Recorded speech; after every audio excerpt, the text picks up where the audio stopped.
Rekan-rekan sekalian, hari ini kita kedatangan tamu istimewa karena kita akan membahas berbagai hal berkaitan dengan hukum internasional dan geopolitik. Hal ini penting untuk kita ketahui dan mudah-mudahan ini bisa menjadi eh, wawasan, menjadi ingatan buat kita tentang bagaimana seharusnya hukum internasional bekerja untuk menjaga kedaulatan kita.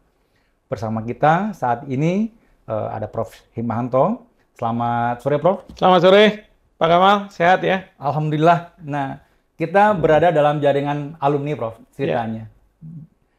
Kita berada dalam jaringan alumni yang akan membahas segala hal yang kira-kira perlu diketahui oleh masyarakat luas. Nah, kali ini kita membahas berkaitan dengan hukum internasional. Banyak hal lah yang ingin ditanyakan oleh masyarakat, khususnya masyarakat awam ya. Ya.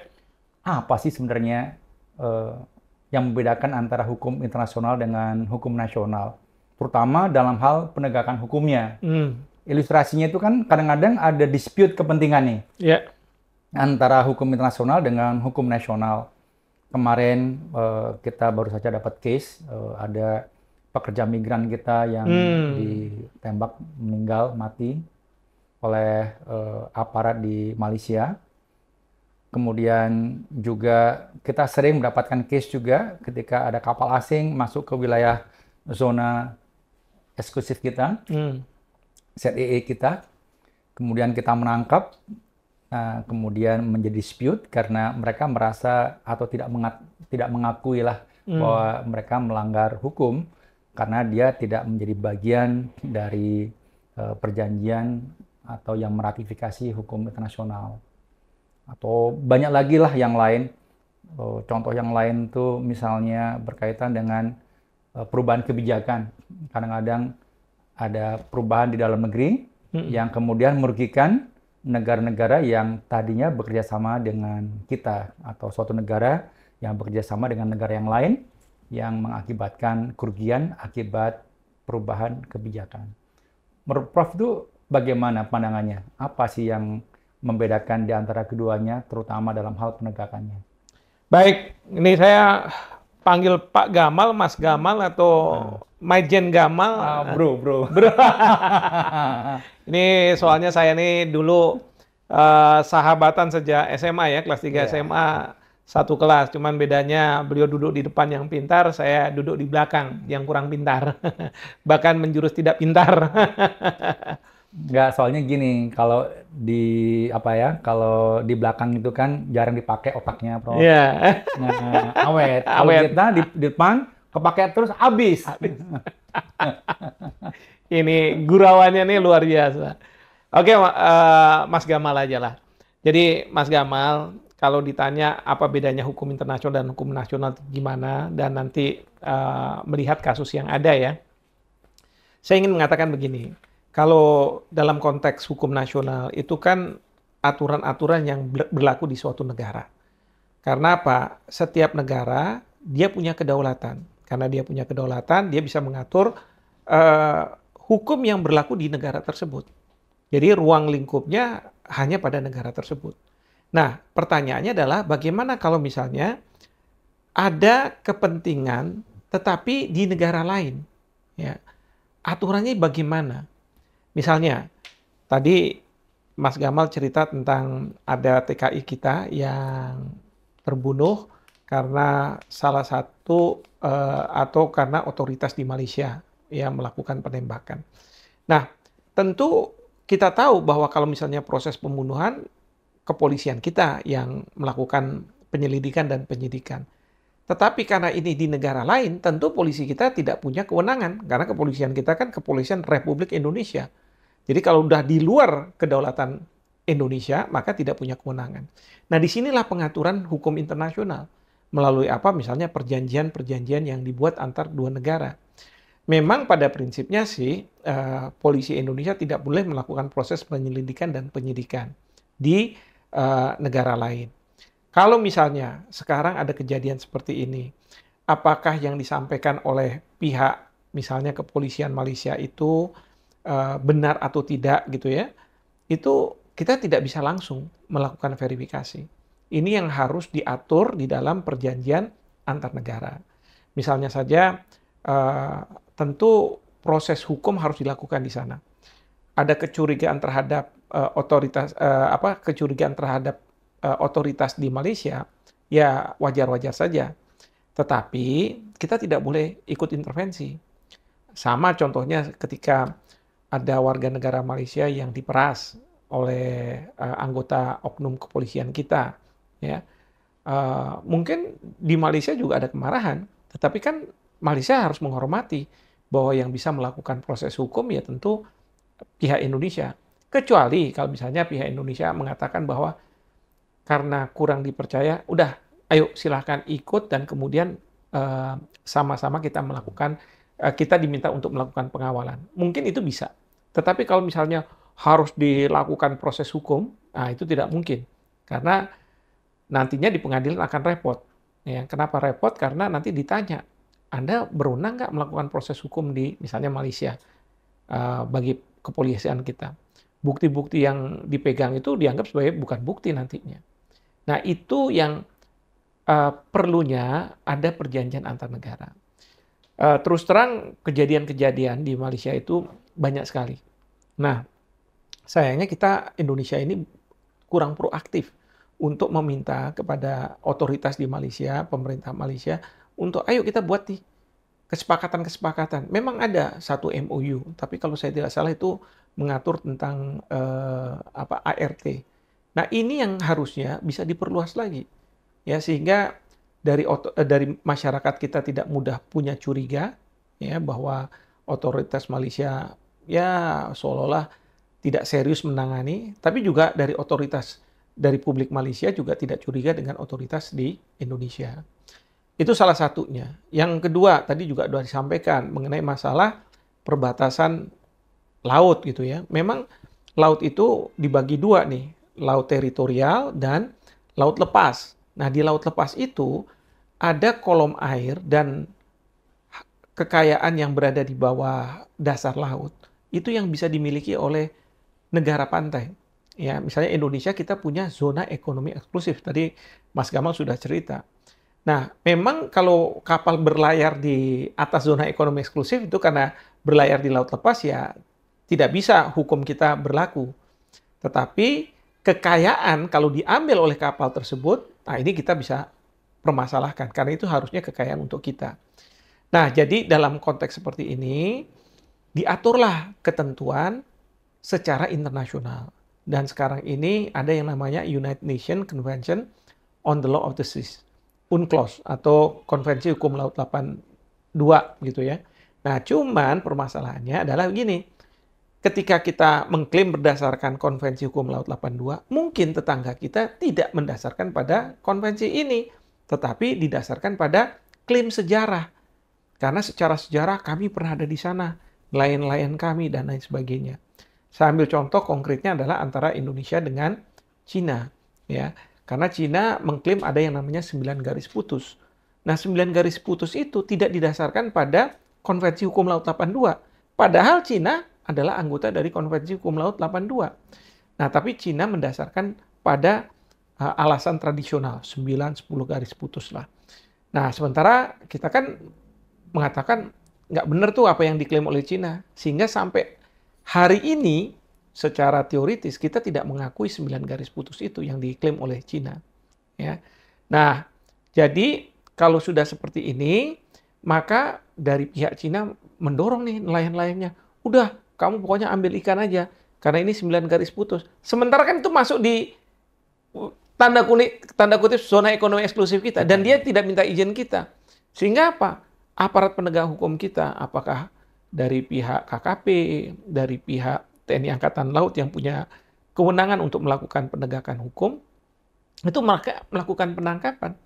Melakukan penangkapan, diproses, diadili, ya nanti ya bisa masuk penjara. Karena menurut undang-undang perikanan kita, mereka yang mengambil sumber daya alam di kolom air tanpa persetujuan dari pemerintah Indonesia, itu dianggap melakukan illegal fishing.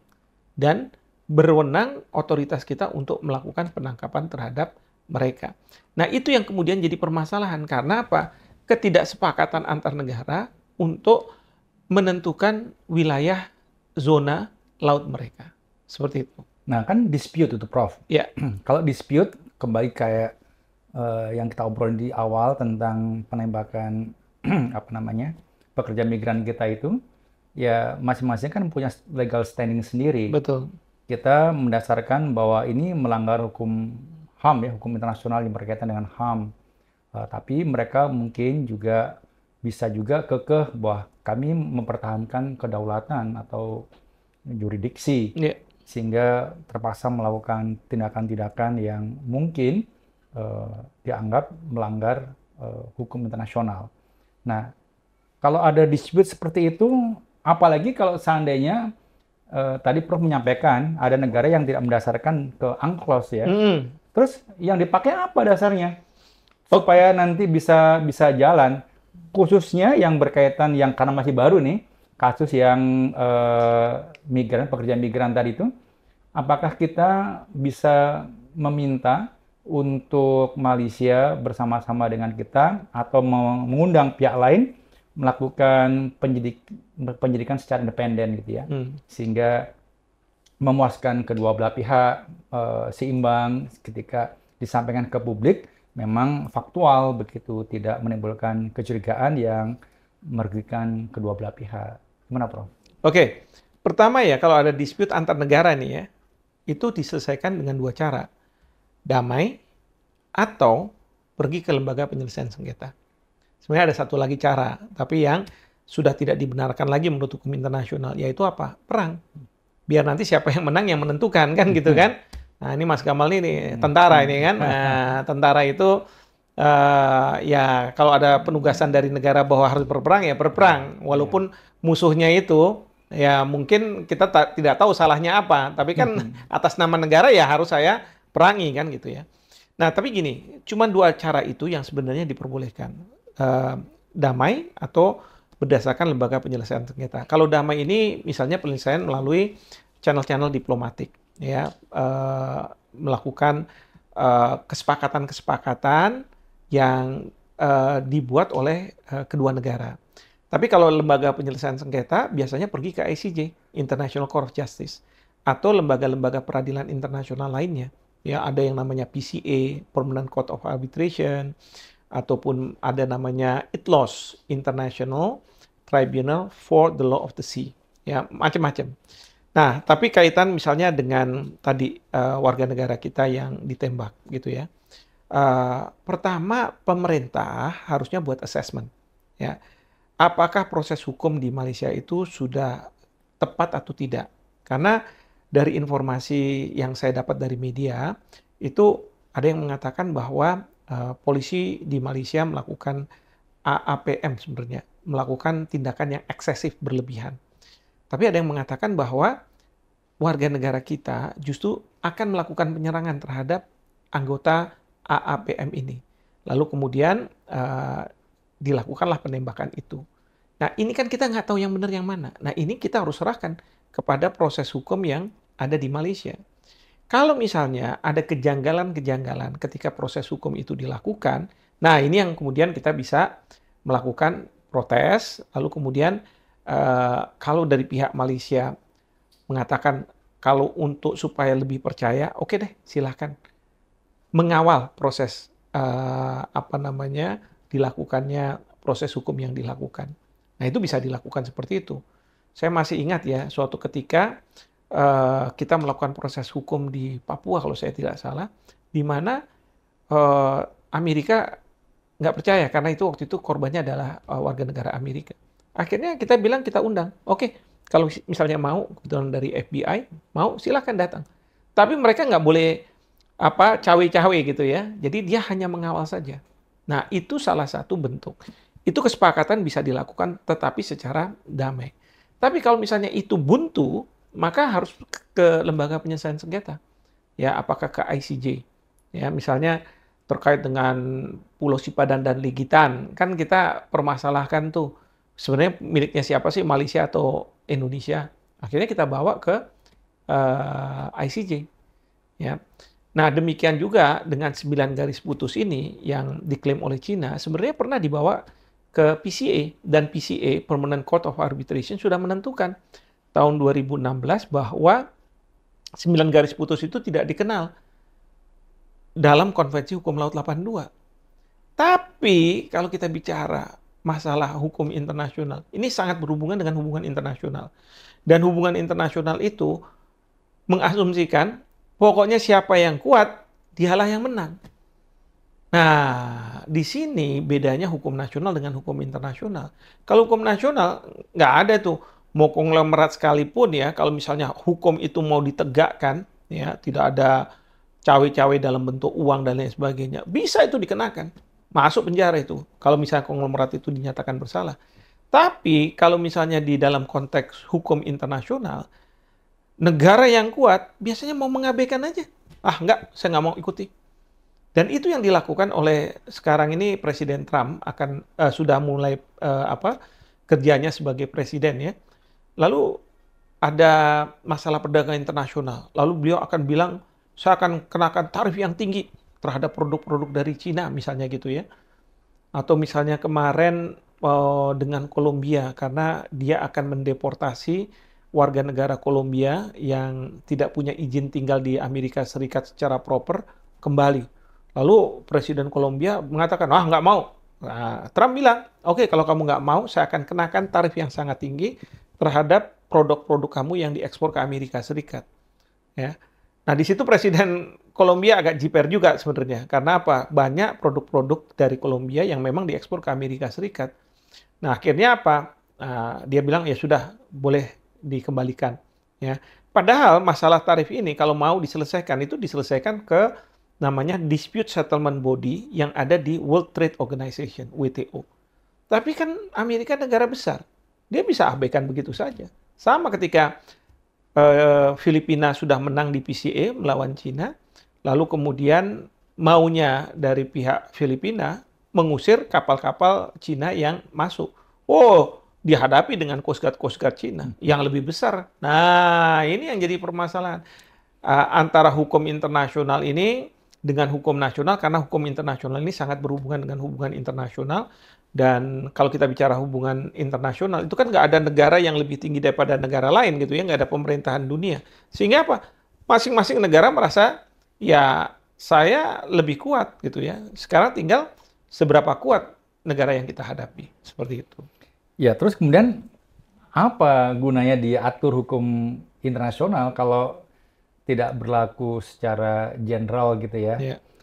Apalagi kalau kemudian ada negara yang tidak ikut di dalam ICC misalnya, sehingga ketika ada permasalahan hukum, dia bilang tinggal ngomong aja, saya tidak mengakui ICC, saya tidak meratifikasi. Terus apa yang bisa dilakukan khususnya negara-negara dunia ketiga yang sering dirugikan ini, Prof? Kita harus ngapain ini untuk supaya kepentingannya itu bisa didengar? Dan rasanya kan enak sekali tuh, mereka bisa seenaknya saja melakukan pelanggaran-pelanggaran hukum tanpa ada kekhawatiran akan dituntut oleh Mahkamah Internasional misalnya. Nah, juga misalnya apakah pelanggaran mereka di masa lalu seperti kayak penjajahan-penjajahan yang dilakukan oleh Jepang, oleh Belanda dan lain sebagainya kepada Indonesia atau negara-negara yang lain yang pernah menjadi kolonial, hukum apa yang bisa diberlakukan untuk kita meminta ganti rugi atas kerugian dan kerusakan yang demikian besar, Prof? Ya, ini pertanyaan dari Mas Gamal ini yang saya harus akui, ini membuat hukum internasional menjadi hukum yang lemah. Ya, bahkan secara teoritis ada yang mempertanyakan apakah hukum internasional itu hukum atau ini cuma moralitas saja begitu. Tapi begini Mas Gamal, jangan kita melihat dari sisi masalah keamanan, perdamaian internasional. Mungkin kalau kita bicara itu memang lemah. Tapi bayangkan sekarang, kalau tidak ada hukum internasional dan setiap pesawat udara yang terbang itu menggunakan bahasa masing-masing negara. Ya. Sehingga apa? Sehingga mereka tidak bisa berkontak dengan baik, ya, untuk menghindari apa? Kecelakaan. Keselamatan itu tidak bisa terjamin. Jadi ada organisasi internasional yang namanya ICAO, International Civil Aviation Organization, yang membuat nih aturan-aturan. Misalnya pilot harus menggunakan bahasa Inggris dalam mereka berkomunikasi. Baik berkomunikasi dengan pesawat lain, dengan ATC, bahkan komunikasi dengan para krunya di dalam. Ya, karena apa? Kalau misalnya pesawat itu sampai katakanlah jatuh gitu ya, itu biasanya ada yang namanya black box. Black box itu merekam semua pembicaraan yang ada di situ. Dan itu nanti dibuka, nanti akan ketahuan di situ akibat dari kecelakaan untuk supaya terhindar dari kecelakaan-kecelakaan berikut. Nah, itu baru satu aspek ya, pengaturan bahasa Inggris untuk keselamatan. Belum lagi masalah-masalah yang berkaitan dengan mungkin ekonomi, ya, masalah perdagangan antar negara yang suatu negara bisa saja mengenakan tarif yang sangat tinggi, tapi dengan adanya kesepakatan bisa saja itu diturunkan sehingga perdagangan antar negara bisa menjadi perdagangan antar provinsi yang tidak terkena berbagai macam hambatan, terutama hambatan di bidang tarif. Ya. Terus kemudian ruang lingkupnya apa dong, Prof, yang kira-kira bisa diatur oleh hukum internasional, tetapi juga bisa dipedomani kalau masih ada excuse ini, excuse itu. Selain tadi permasalahan pesawat, ruang lingkupnya apalagi yang kira-kira bisa menjadi kekuatan kita untuk memperjuangkan kepentingan kita? Ya, yang pasti kalau misalnya masalah perdamaian dan keamanan tuh sulit untuk kita hindari kepentingan nasional dari suatu negara.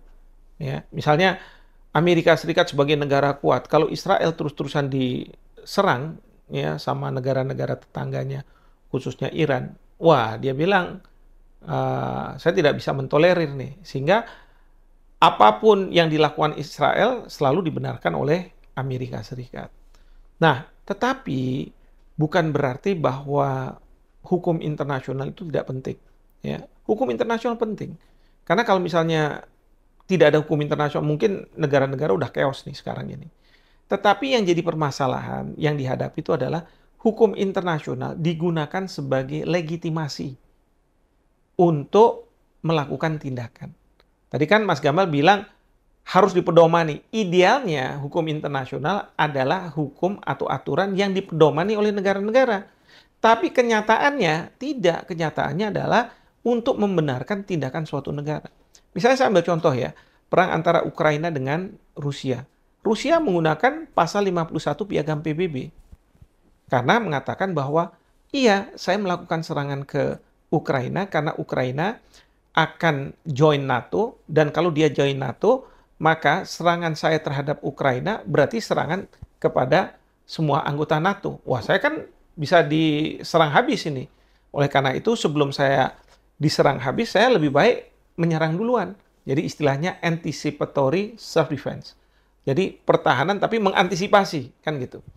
Tapi dari sisi Ukraina, mereka enggak mengatakan, wah yang dilakukan oleh Rusia melanggar nih. Melanggar mana? Pasal 2 ayat 4 dari Piagam PBB. Kalau saya tidak salah, ayat 4 ya.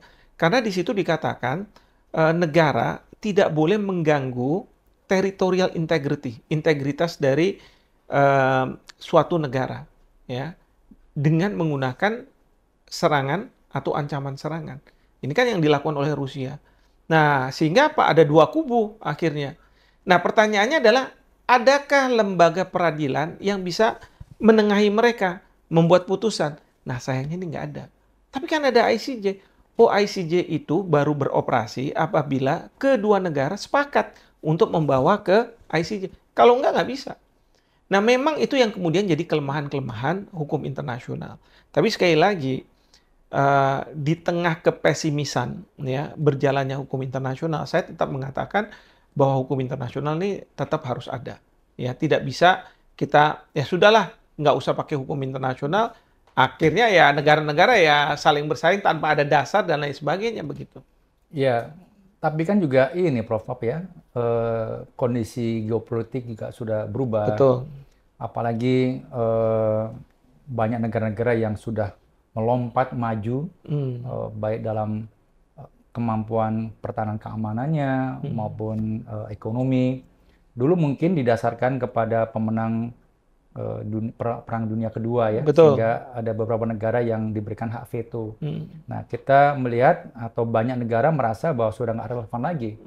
Yang mempunyai kemampuan nuklir sudah banyak sekali sebenarnya. Betul. Nah, itu kenapa kok sampai dengan saat ini kita tidak mampu merubah kondisi itu? Yeah. Atau mungkin walaupun ada roadmap-nya ke sana, apa kira-kira yang bisa digunakan oleh negara-negara yang tidak mempunyai hak veto agar kepentingan nasional ini terlindungi? Yeah.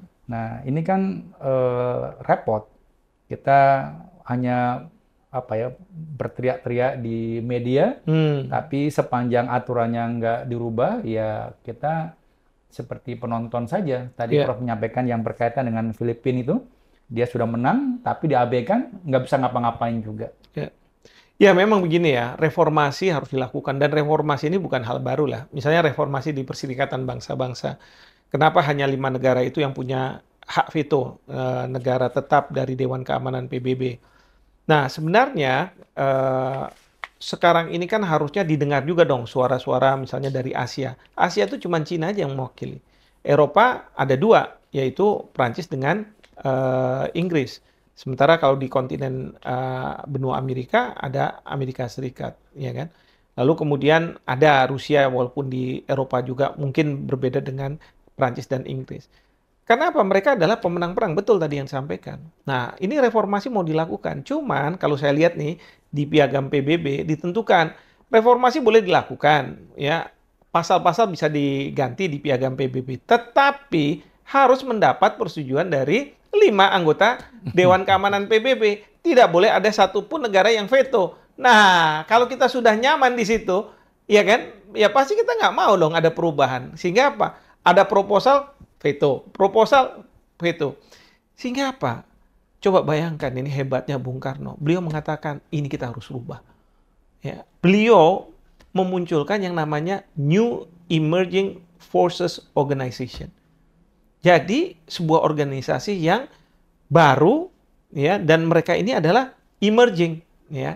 Tetapi memang yaitu bisa ide ini diterima, tapi bisa juga tidak diterima. Rupa-rupanya tidak diterima, gitu kan? Walaupun diinisiatifi dengan adanya Ganevo. Ganevo itu kan games, gitu kan? Dari perlombaan-perlombaan olahraga dan lain sebagainya.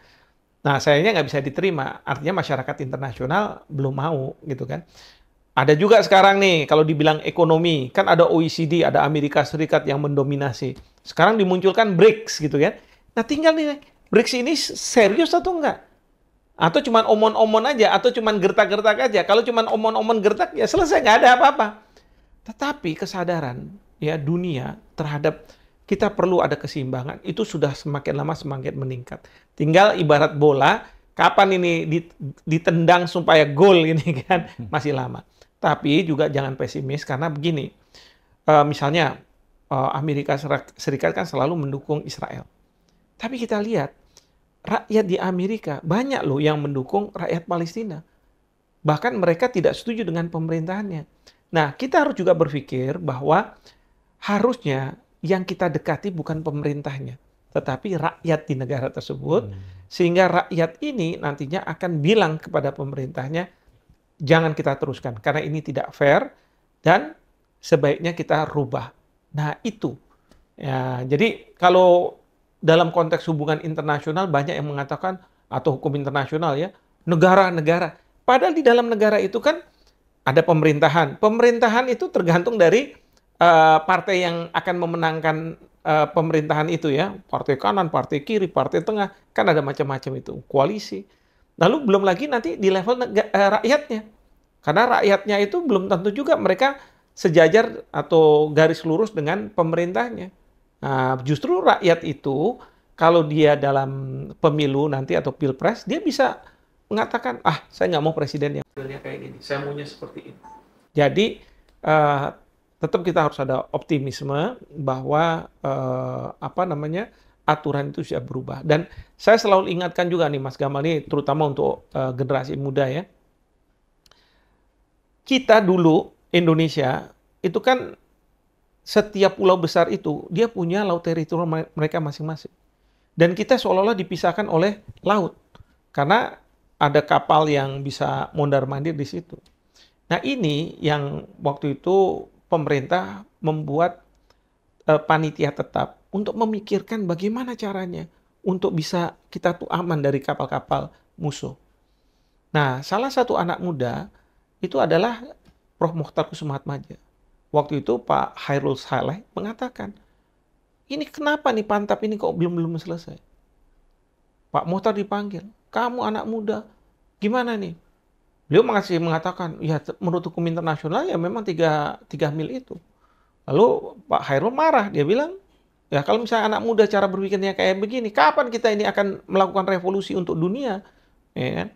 Nah di situ Pak Mokhtar bilang, oke, kasih waktu saya 2 minggu. Beliau memikirkan dan memunculkan ide negara kepulauan yang kemudian dideklarasikan oleh Perdana Menteri Juanda tahun 1957. Jadi itu. Tapi jangan cuma deklarasi aja. Karena apa? Kita perlu yakinkan masyarakat internasional.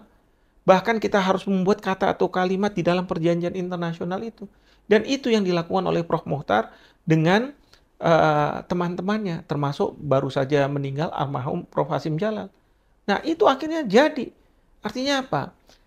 Hukum internasional itu bisa kok kita rubah. Sepanjang ada keinginan dan kemudian ada keseriusan untuk membuat dan lain sebagainya.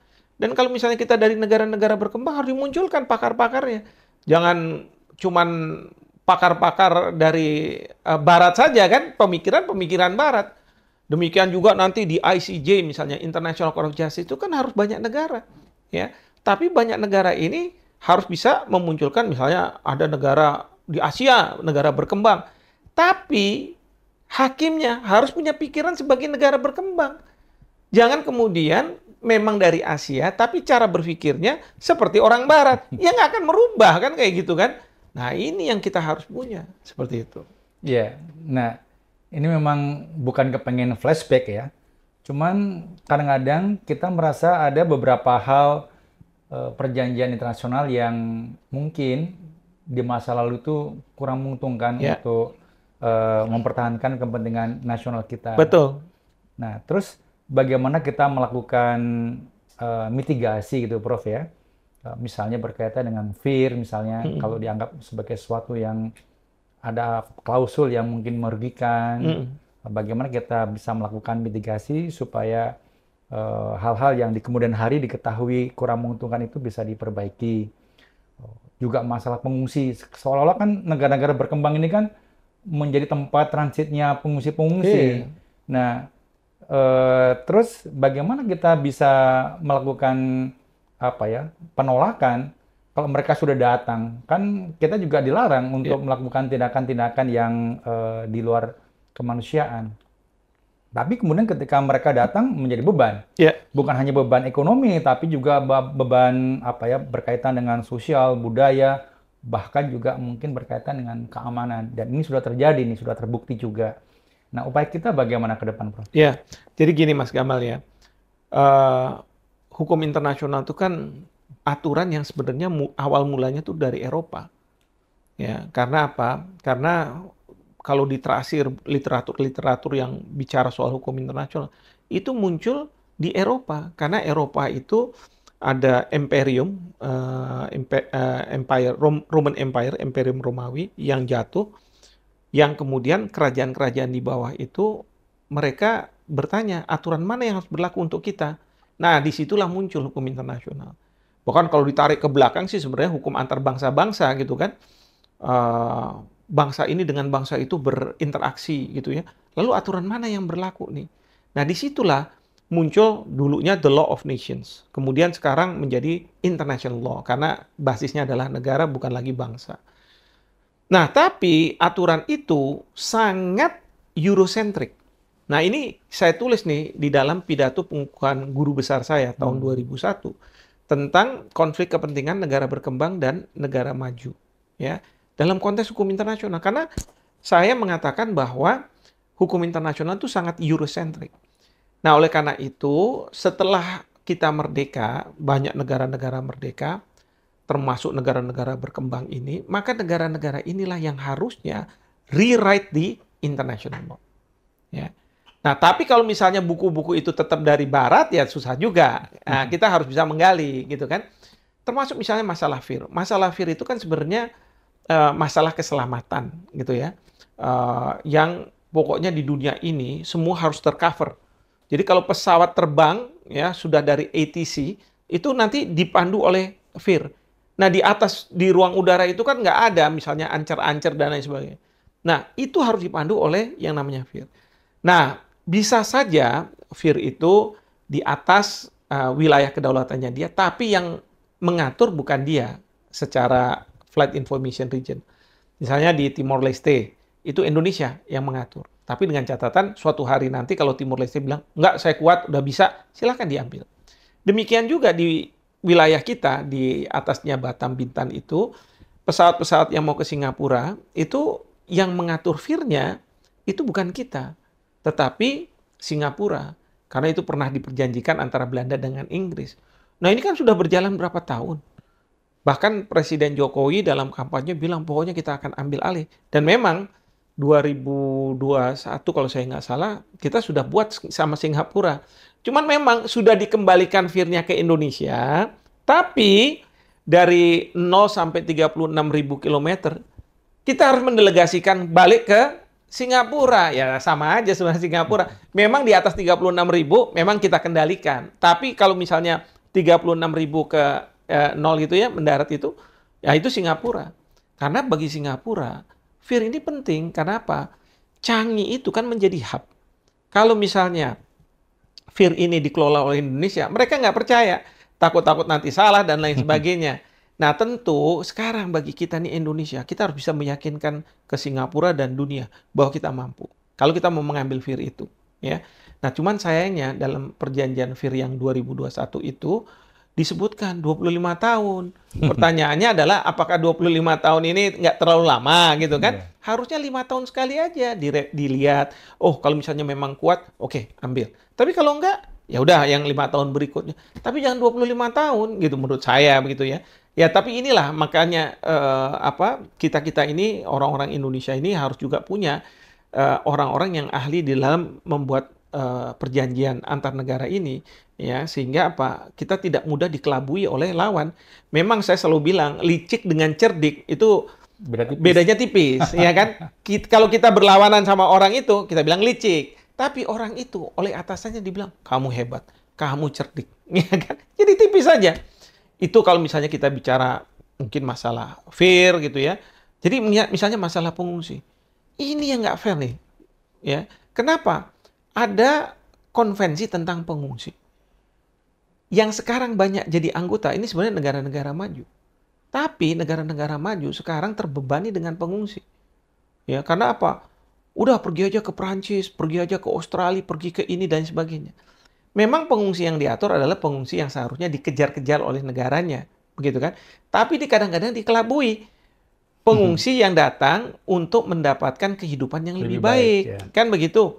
Nah, sehingga apa? Negara-negara yang maju ini mereka bilang, saya punya kerepotan nih sama warga negara saya. Kenapa? Mereka para pengungsi datang, kerjanya lebih rajin dan lain sebagainya, sehingga apa? Mereka kehilangan pekerjaan.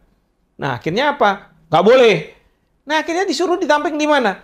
Di negara-negara yang tidak meratifikasi konvensi pengungsi. Salah satunya Indonesia.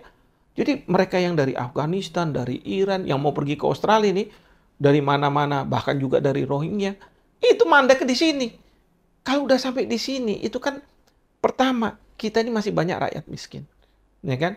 Apa anggaran kita mampu? Yang kedua, kita juga butuh lapangan pekerjaan untuk para warga negara kita.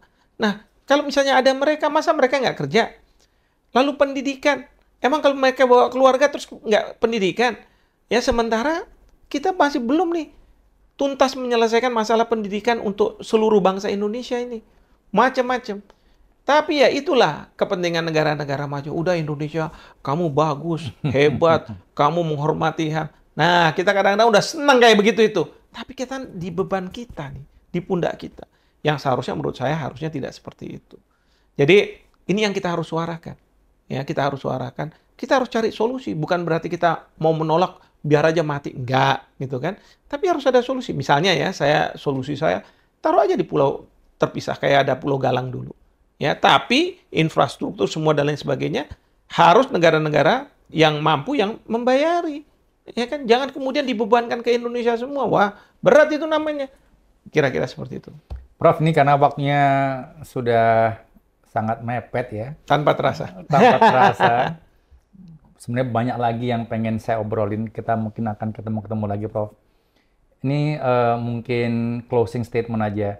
Tapi sebelumnya kita pengen tahu juga sih, apa sih bedanya perjanjian internasional, kebiasaan internasional, kemudian kayak joint statement kemarin itu posisinya di mana, apa fungsinya gitu ya.